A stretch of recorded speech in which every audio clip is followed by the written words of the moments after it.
안녕하세요. 뉴맨 남성의원 김영렬입니다. 오늘 질문은 바이오덤에 대해서 질문을 해주셨는데요. 바이오덤은 주로 어떤 환자들이 선택을 하는지, 그리고 여기저기 상담을 해보니까 많은 병원에서 바이오덤 수술을 안 한다고 하던데 왜 그런지, 왜 바이오덤 수술을 대부분 안 하는지 이런 부분을 질문을 해주셨습니다. 자, 바이오덤은 일반적인 티링이나 링 보형물에 비해서 모양이 다르죠. 이게 통째로 몸속으로 들어가게 됩니다. 마치 진피와 좀 비슷하죠. 진피가 이렇게 생겼는데 바이오덤도 비슷합니다. 전체적으로 들어가게 됩니다. 따라서 이 바이오덤으로 수술을 하게 되면 링이나 티링이나 뭐 이런 수술을 한 분들과 비교를 해서 겉보기에 미용적으로 모양이 굉장히 자연스럽습니다. 어디가 굴곡이진 게 아니라 통으로 확대가 되니까요. 또한 진피와 비교하면 확연하게 흡수가 안 되죠. 실리콘 덩어리니까. 그리고 티링 보형물 수술이 너무 궁금해서 해봤는데 파트너와 본인한테 좀 성생활할 때 궁합이 맞지 않는 거죠. 통증이 있거나 성관계 할 때 성교통이 있거나. 근데 이런 빈도가 바이오덤의 경우에는 훨씬 낮아요. 그러니까 아파하거나 그런 경우가 상당히 드뭅니다. 그래서 전체적으로 확대를 원하고 진피처럼 아주 자연스럽지는 않더라도 흡수가 되지 않게끔 원하는 분들한테 적합한 수술입니다. 그런데 왜 많이들 안 하시냐면요, 수술을 하기가 좀 껄끄럽습니다. 그러니까 어려워요. 난이도가 굉장히 높고 그렇다기보다는 이 보형물이 생긴 거를 한번 보세요. 링과 바이오덤을 비교를 해드릴게요. 자, 이 바이오덤을 성기 내부에 이식을 해서 확대를 했습니다.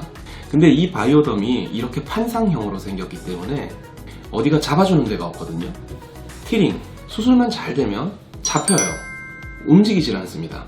그런데 바이오덤, 어디 뭐 잡힐 데가 없어요. 안에서 그대로 미끄러지죠. 그래서 위치를 좀 섬세하게 고정하기가 여러 보형물 중에서 가장 어렵습니다. 그리고 둘째로 판상형으로 통으로 들어가다 보니까 본인 성기 모양이 생긴 거에 따라서는 이렇게 좀 접히거나 이런 식으로 말려버리거나 이런 경우가 좀 흔해요. 그래서 수술하고 나서 미용적으로 약간은 조금 어색한 모양이 나오는 경우가 빈번하기도 하고, 그리고 제일 중요한 거는 덩어리 자체가 좀 커요. 티링이나 이런 다른 보형물에 비해서 크잖아요, 그냥 눈으로 봐도. 그래서 또 수술을 해서 몸속으로 이식을 하거나 그러기가 조금은 더 어려운 편이기는 합니다.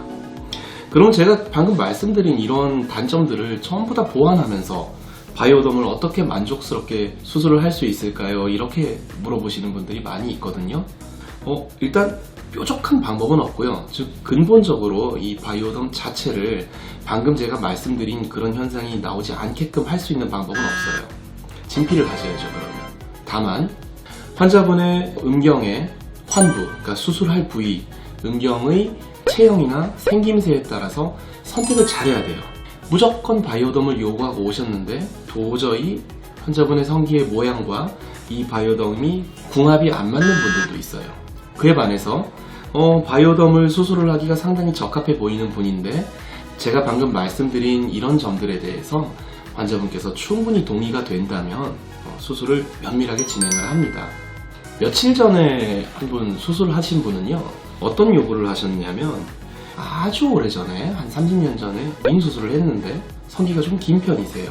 그래서 링이 있는 상태에서 굉장히 여러가지 수술을 하셨어요.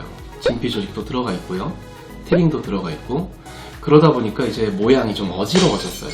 모양이 이쁘고 유선형이 아니라. 그래서 전부 다 빼버리고 싹 다 정리를 하고 링만 남겨달래요. 그리고 바이오덤으로 이제 수술을 해달라고 하셨어요. 본인은 30년 전부터 링은 아주 만족스럽다고 하셔서, 그래서 제가 충분히 설명을 했습니다. 굉장히 그렇게 하기에 수술적으로 난이도가 그렇게 쉽지가 않고, 왜냐하면 기존에 있는 것들을 전부 다 정리를 하면서 넣어야 되거든요. 그래서 그렇게 수술을 해드렸는데 겉보기의 모양이 제가 봐도, 그리고 수술 후에 환자분께 보여드려도 상당히 이쁜 모양이 나왔어요.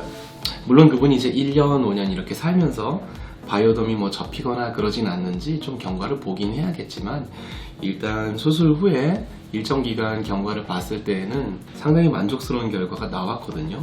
그래서 그렇게 요구하는 분도 있기는 합니다. 단 그분은 성기가 상당히 긴 편이라서 제가 아까도 말씀드렸지만 바이오덤 수술하기에 체형적으로 좀 적합한 분이었어요.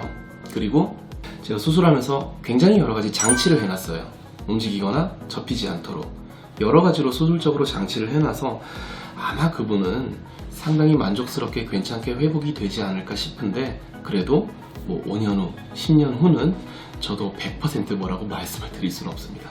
근데 이제 뭐 여담이긴 한데, 뭐 젊은 분들이나 그런 분들 같은 경우에는 사실은 이제 뭐 기존의 보형물을 빼거나 그런 후에 바이오덤으로 하기보다는 진피로 수술을 하는 게 완성도가 훨씬 높기는 하죠. 수술 결과를 봤을 때. 네, 그래서 그런 점 때문에 바이오덤을 선택하는 분들이 있고, 그리고 좀 쉽게 많은 병원에서 수술을 하지 않고 있기는 합니다. 이상이었습니다.